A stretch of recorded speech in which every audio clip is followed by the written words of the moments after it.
درنو احترامات زما یوټیوب چینل ته اوسل بیا خره خلاص تاسو موږ تاسو د HTML د کلاس څلورمه ویډیو دی او په دې ویډیو کې به موږ تاسو د HTML په هیډینګز باندې کار کوو چې په HTML کې هیډینګز د څه لپاره استعمالو او د موضوعاتو باندې به کار کوو نو راځو لومړی دلته ما یو پوینټ لیکلی چې HTML provides not only plain paragraph tags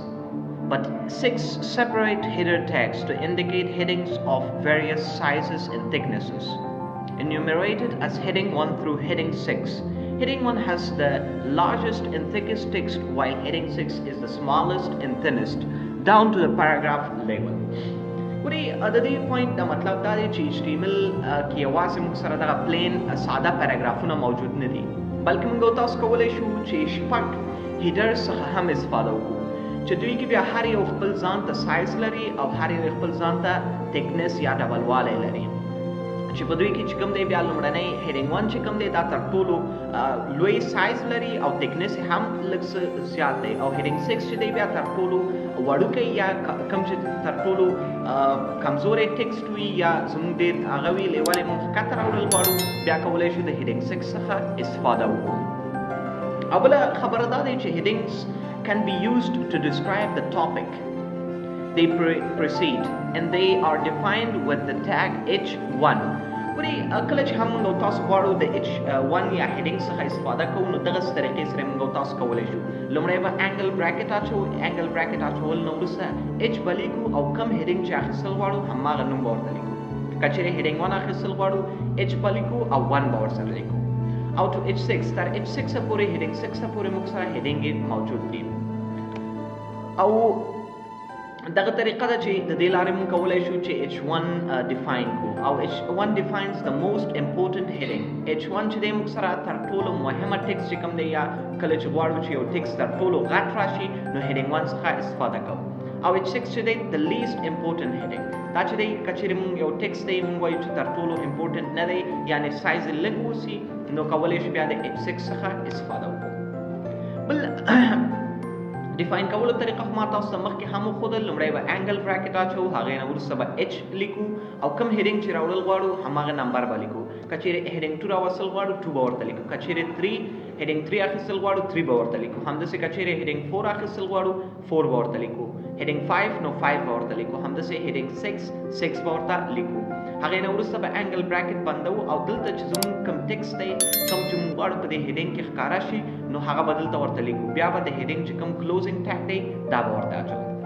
نو راځو ګورو په کوډ ایډیټر کې د دې استعمال چې څنګه موږ کولی شو هیډینګ 1 یا هیډینګ 2 استفاده کړو نو لکه څنګه چې تاسو ما مخکې ویلې چې لومړی به موږ تاسو یو انګل براکټ اچوو هغې نه وروسته به اچ لیکو اچ لیکل نه وروسته چې کوم هیډینګ اخلو د هماغې نوم به ورته لیکو فرض مثال که چیرې زه h1 اخیستل غواړم نو 1 به دلته ورته لیکم او بیرته به یې انګل براکټ کلوز کوئ او د دې کلوزینګ ټیګ به همدغه شکل کې ورسره لیکئ کوډ ایډیټر تاسو ته خپله هم درکوي که چیرې تاسو په ویس کوډ باندې خپل کوډ لیکئ او په دغه منځ کې به تاسو هغه ټکسټ لیکئ کوم چې تاسو غواړئ چې په ویب براوزر کې شو شي فرض مثال زه وایم په ویب براوزر کې د ما سره FMK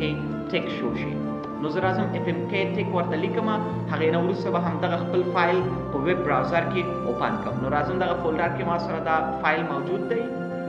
او زه په همدغه فایل باندې ډبل کلیک اخلم ډبل کلیک اخیستل نه وروسته به دا ما سره په ویب سایټ چې په ګوګل کروم کې اوپن شي ګورئ دلته موږ سره FMK ټیک راغی همداسې زه راځم FMK ټیک په ځای دلته ورته FMK ټیک پښتو لیکم دا پښتو لفظ به هم ورسره دې ځای کې راوړم سمپلی راځم دغه پښتو دې ځای نه زه کاپي کوم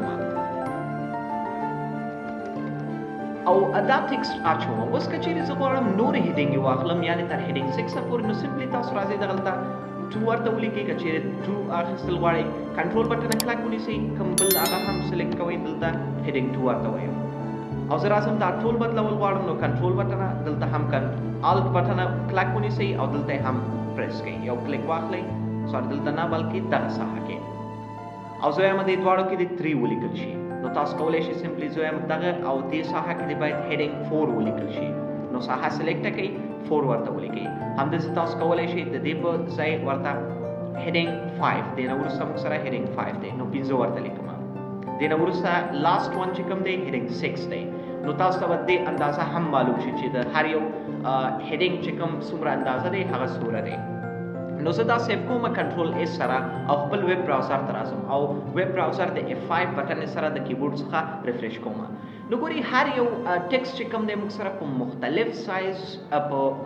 سایز او مختلف اندازې باندې موږ سره راغی. د دې تھکنس چې کوم دی یا ډبل والی چې کوم دی د دې فونټ سایز چې کوم دی دا ټول تاسو دلته ډیر په اسانۍ سره کتلی شئ. نو دا اوس زموږ ستاسو د هیډینګز موضوع. امید چې موضوع به مو اخیستې وي او انشاءالله پنځم درس به هم ستاسو ډېر ژر زما یوټیوب چینل ته اپلوډ شي. خو کوشش دا کوئ زما یوټیوب چینل خپلو ملګرو ته هم ریکمنډ کړئ تر څو زما یوټیوب چینل هم پرمختګ وکړي او نور افغانان هم د دې ویډیوګانو نه برخمن شي. انشاءالله ما تاسو سره وعده کړی و چې په بله هفته کې به د پایتان سیریز هم شروع کیږي. نو کوشش وکړئ هغه ملګري مو چې د پایتان د زده کړې علاقمندان وي نو زما یوټیوب چینل ورته ریکمنډ کړئ او لینک یې ورته ولیږئ.